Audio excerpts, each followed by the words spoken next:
こんにちは、コウズスペースのコウです。今年の猛暑もようやく落ち着きを見せ、涼しい秋がやってきましたが、皆様元気にお過ごしでしょうか。今回はレイズドベッドガーデンの続きではなく、春先にアップした一から始める畑作りのその後を皆様とシェアできたらなと思います。ぜひ最後までご視聴いただけると嬉しいです。ではご覧ください。桜の花びらが辺り一面を桃色に染める4月初旬、2月と3月に用意していた苗たちが大きく育ってきました。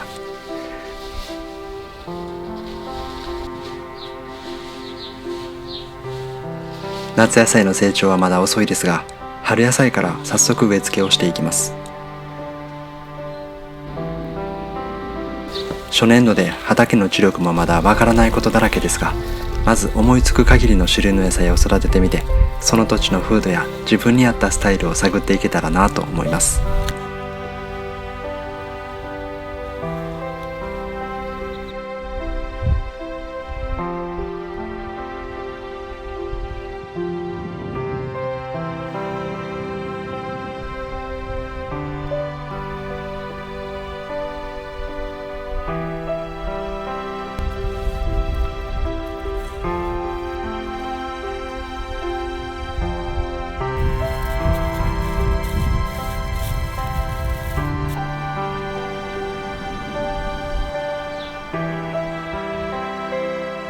4月も中旬になると梅の実が膨らんできました。キャベツやレタスなどの葉野菜を植え付けます。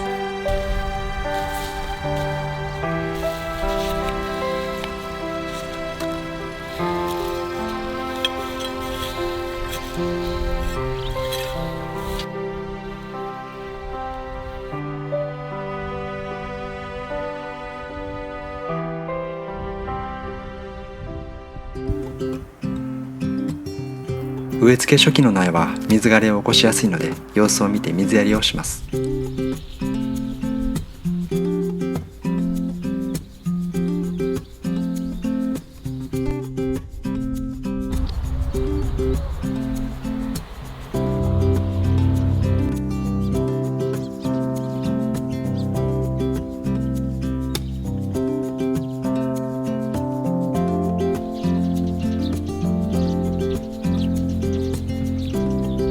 きゅうりやトマトの支柱を立てる準備をします。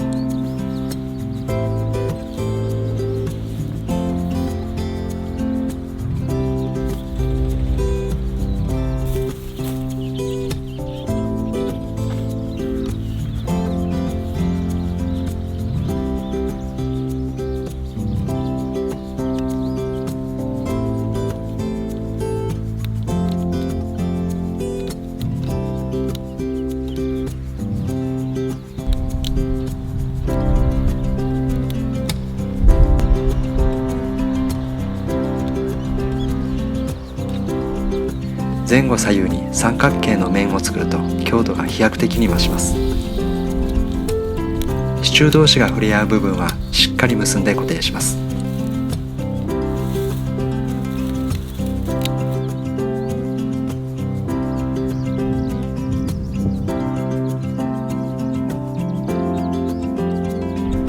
最後にネットをかけて結びつければ完成。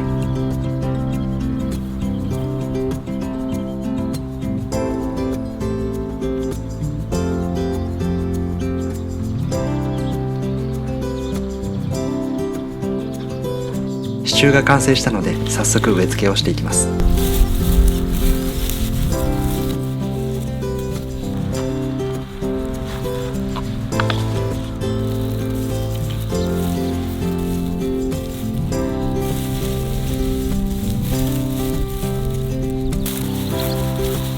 きゅうりのそばにコンパニオンプランツとしてナスタチウムを植え付けます。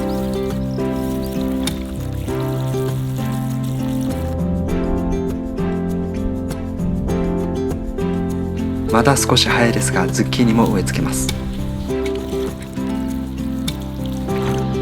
支柱を1本立てて成長とともにくくりつける立体栽培にします。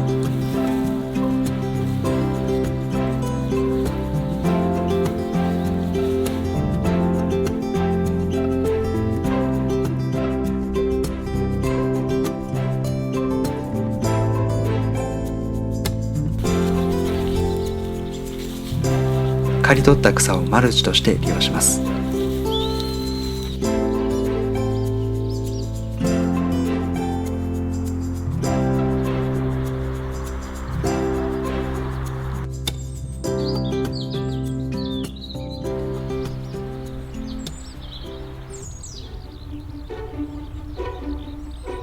じゃがいもが伸びてきたので、両側から土寄せをします。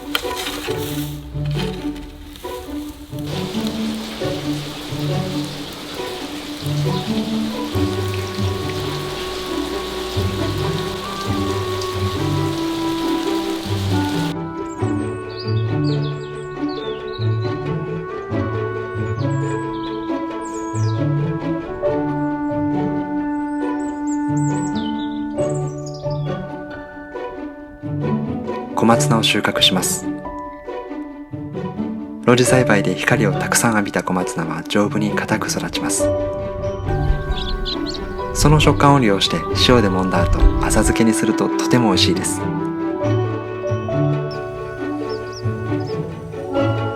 野菜の成長に勢いが増してきました。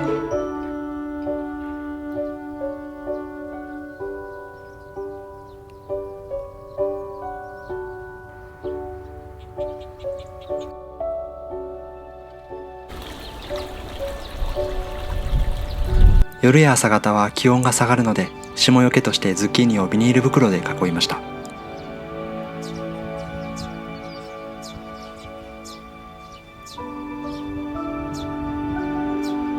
5月に入ると毎日のようにイチゴが収穫できました。ぼかし肥料のおかげなのかとても甘いです。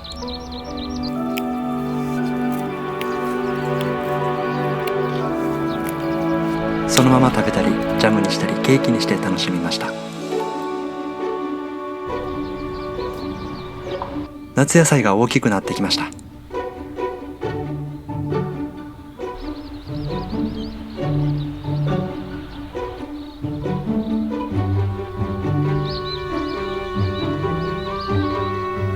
トマトは花を軽く揺すって受粉させます。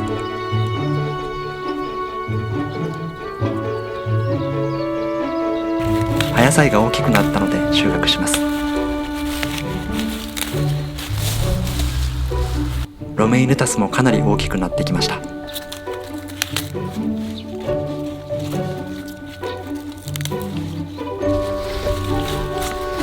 食用のカレンデュラも咲き始めました。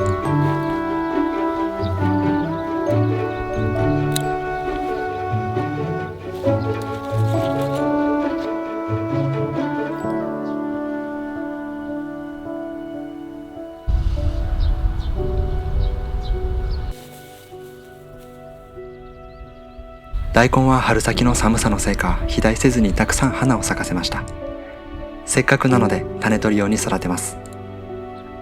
暖かくなってきたのでズッキーニにかぶせた袋を外します。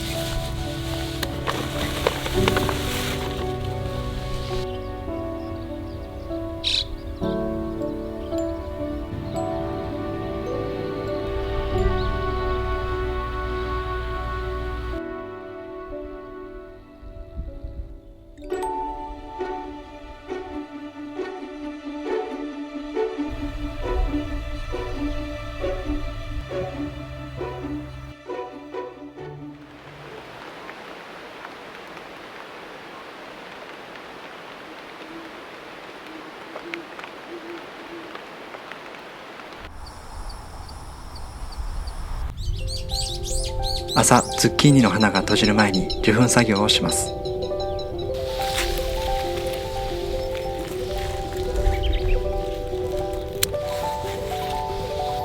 雄花を摘んだら花弁を取り除き、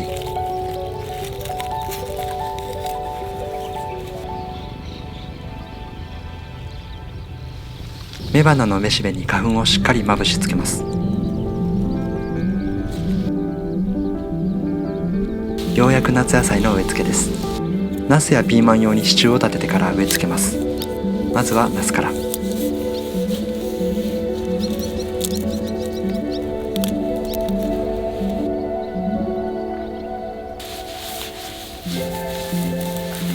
土が乾燥しないようにしっかりと草をかぶせておきます。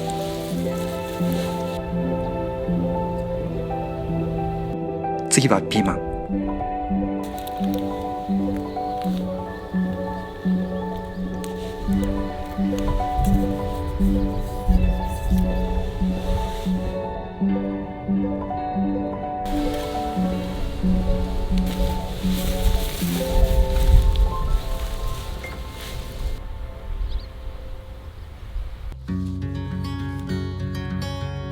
ロメインレタスを収穫します。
6月中旬になると毎日のように何かしらの野菜の収穫に追われます。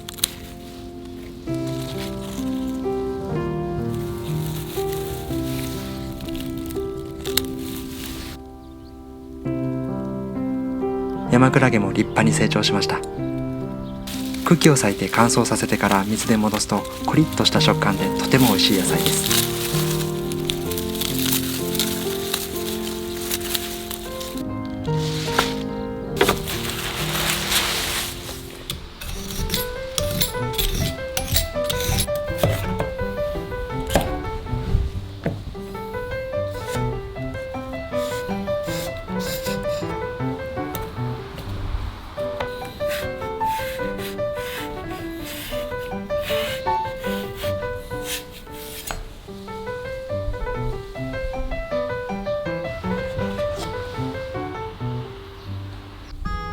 待ちに待ったじゃがいもの収穫です。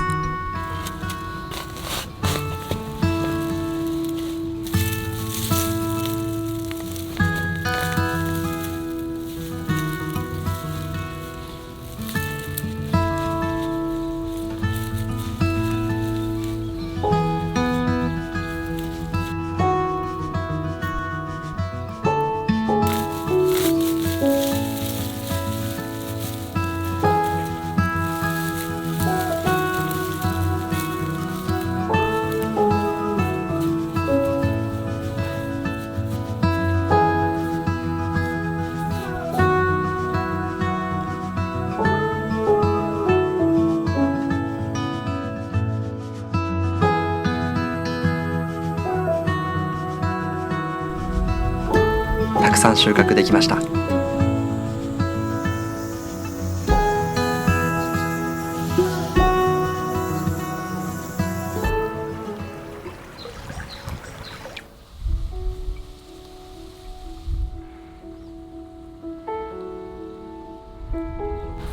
野菜の成長が順調かと思った矢先に事件が起きました。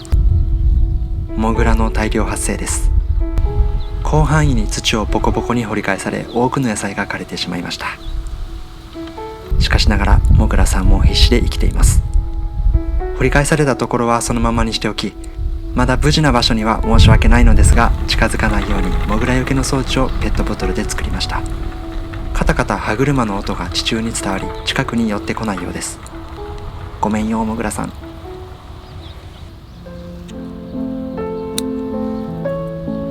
夏野菜の収穫が少しずつ始まりました。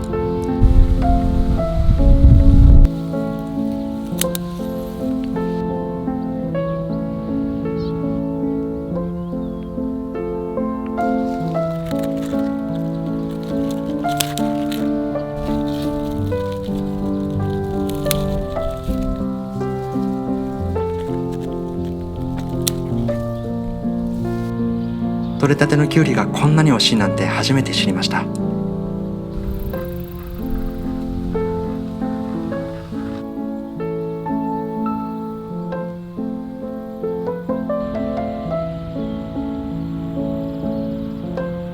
ピーマンとナスの第一花房は成長を先に促すために早めに取り除いておきます。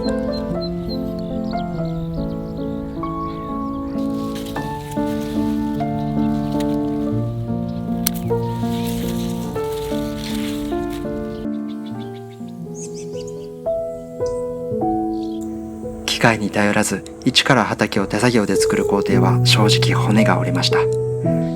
かなりの種類の野菜を植えたのはまずこの土地の気候に合う野菜、そして僕自身の生活リズムの中で無理なく管理ができる野菜を見つけるためです。大変なこともありますが、それでもやっぱり野菜作りは楽しいです。今年よりも来年、来年よりも再来年、そうやってできるだけ自然に寄り添いながら今後も野菜作りの勉強をしていけたらなと思います。ここまで一緒にご視聴くださりありがとうございます。それではまた次の動画でお会いしましょう。